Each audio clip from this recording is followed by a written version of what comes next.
তার কথা মনেও পড়ে, তার জন্য আমার এই মনও কাঁদে। কি এক বিচ্ছিরি যন্ত্রণা। তাকে ভুলবো ভুলবো করে আর ভুলতে পারলাম না। ভুললামই বা কই?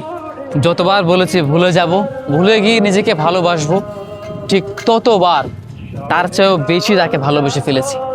ভুলতে পারলাম না। আজও সেই মানুষটাকে ভুলতে পারলাম না, যাকে ভুলে যাওয়া বললাম, অথচ দিব্যি বছর চলে যাচ্ছে, তার সাথে যোগাযোগ নেই, কথা নেই, সে কত দূরত্বে আছে। এত কিছুর পরও তার জন্য আমার এই মনও পড়ে, তার জন্য আমার এই মনও কাঁদে। অথচ বলেছিলাম ভুলে যাব। তাকে ভুলে গিয়ে নতুন করে বাঁচতে শিখবো, নতুন করে বেঁচে থাকার চেষ্টা করব, নিজেকে ভালোবাসবো, নিজেকে নিয়ে ভালো থাকবো। অথচ সেটা আর হলো না।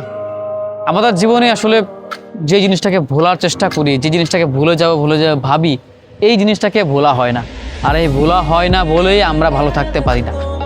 আসলেই আমাদের ভালো থাকতে হলে দিন শেষে সেই জিনিসটাকে ভুলতে হবে যেটা আমাদের পছন্দের লিস্টে আছে, যেটা ভালোবাসার তালিকায় আছে। অথচ ওই যে মানুষ ভালোবাসার জিনিস কিংবা পছন্দের জিনিস এগুলো ভুলতে পারে না বলেই তার কষ্ট তার সঙ্গে হয়ে যায়।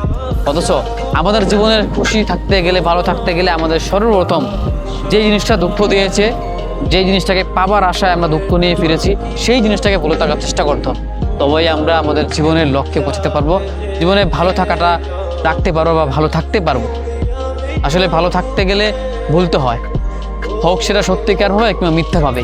এই যে যারা আমাদের ছেড়ে চলে গিয়েছে, যে মানুষগুলো আমাদেরকে ভালোবাসে না, এরা এখন দিব্যি হেসে গেলে বেড়াচ্ছে, খুব ভালো আছে, কি সুন্দর একটা জীবনযাপন করছে। কেমন করে পারছে? কারণ তারা ওই যে তারা ভুলে গিয়ে যেতে পারছে, তারা মিথ্যা অভিনয় করে হলেও ভুলে থাকতে পেরেছে, তারা অন্যকে ঠকিয়ে নিজের ভালো থাকাটা শিখে নিয়েছে। আর আমরা নিঃস্বার্থভাবে কাউকে ভালোবাসি, মানুষকে নিজের করে পেতে চাই, সবার ক্ষতি চাই না, সবাইকে ভালো রাখতে চাই, ভালোবাসতে চাই। এই জন্য দিন শেষে আমরা ঠকে যাই। কখনো আমরা নিজেদের হিসাবটা করি না, নিজেদের স্বার্থ বুঝি না। এই বুঝি না বলতে গেলেই এই জন্যই আমাদের ক্ষতিটা হয়, বারংবার আমরা ঠকে যাই। পৃথিবীতে প্রত্যেকটা মানুষ যদি যায়, শুধু ঠকে যায় তারাই যারা নিঃস্বার্থভাবে ভালোবাসে, নিঃস্বার্থভাবে প্রত্যেকটা মানুষকে ভালো রাখতে চায়, সবাইকে নিয়ে খুশি থাকতে চায়। এই মানুষগুলো ঠকে যায়, কারণ সে নিজের চিন্তা করে না, নিজের স্বার্থ বোঝে না।